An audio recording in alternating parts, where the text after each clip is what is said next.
过去半年，德国、西班牙和法国等欧洲国家领导人先后访问中国，但英国高层却罕见缺席。英国《卫报》注意到，英国对此也感到焦虑。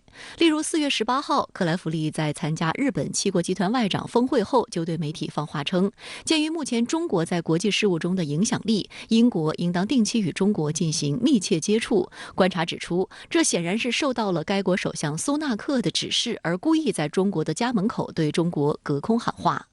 实际上，欧洲主要国家和欧盟主要领导人近期访华，都促进了双边关系的发展。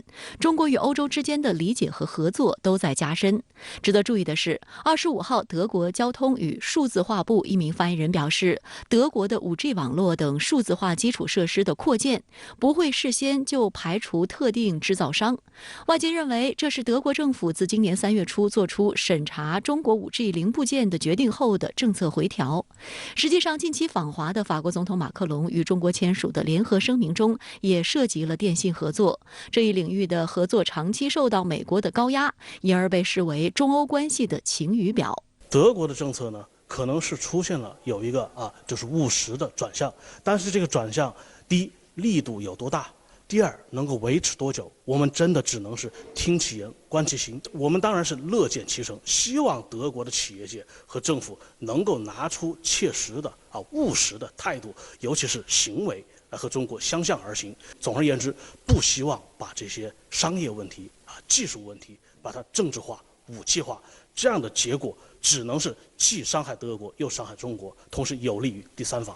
根据德国4大机构，包括贝塔斯曼基金会、德国经济研究所、莫卡托中国研究中心以及德国工业联合会本月20号公布的一项联合调查显示，2017到2021年，德国企业在华投资每年流回德国的利润为70到110亿欧元。从这一数字看，从中国回流德国的利润占到12%到16%，德国对华投资的回报很高。好，下话题马上来连线特约评论员孙兴杰。孙先生你好。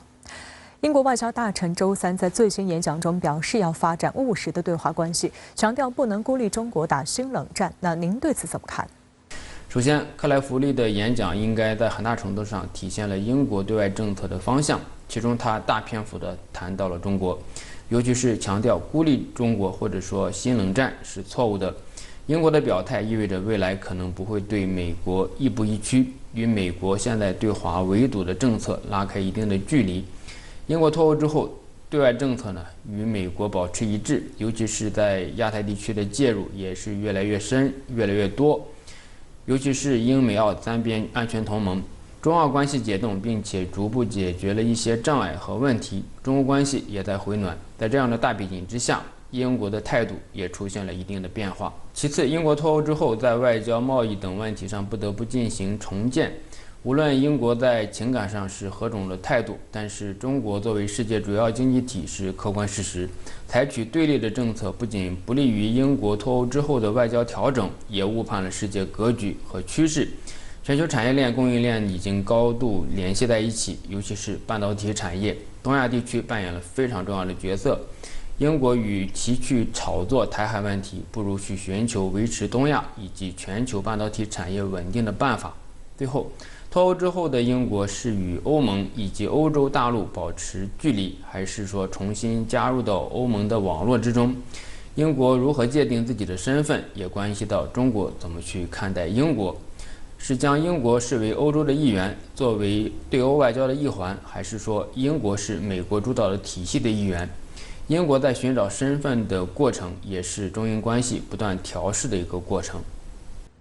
近来多位欧洲国家领导人访华，中欧关系呈现出回暖态势。那您怎么看这一轮中欧的密集互动呢？中国外交在今年以来按下了快进键，吹响了集结号。中欧之间的外交互动是非常亮眼的一个领域。欧洲主要大国领导人以及欧盟的领导人先后来访。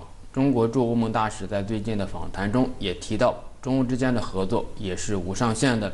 也有媒体披露，德国总理舒尔茨将邀请中国国务院总理李强访问德国，这是中德政府间磋商机制之下的重要的外交活动。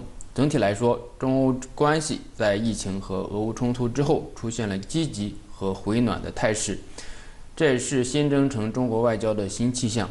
首先，中欧关系经历了一段比较困难的时期，现在开始走出来，逐渐回到一个比较正常的状态。其次，欧盟对华经贸合作的态度更加的务实，从过度的安全化逐渐转向风险管控。拜登上台之后，在美国的压力和裹挟之下，尤其是疫情和地缘政治冲突的背景之下，贸易、投资、产业链、供应链议题被急剧的安全化，尤其是半导体产业越来越被当作是安全的议题。脱钩论呢也是甚嚣尘上。美国在去年推出了通胀削减法案，欧盟也从经济议题安全化的气氛中清醒了不少。